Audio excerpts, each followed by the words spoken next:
Parents, શું તમારું બાળક ટીવીનો વોલ્યુમ વધારે રાખે છે અથવા તો બોલાવો ત્યારે જવાબ નથી આપતું? તો આને બિલકુલ ઇગ્નોર ના કરે. Hello, my name is doctor Yash Shah. I am consultant ENT surgeon at solar hospital, Ahmedabad. ઘણા પેરેન્ટ્સને એવું થાય છે કે એમનું બાળક ક્લાસમાં ધ્યાન નથી આપતું અથવા તો આળસુ છે, પરંતુ એને સાચેમાં જ સાંભળવામાં તકલીફ હોઈ શકે છે.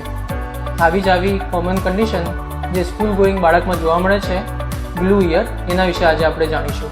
બ્લુ ઇયર એટલે કે કાનના પડદા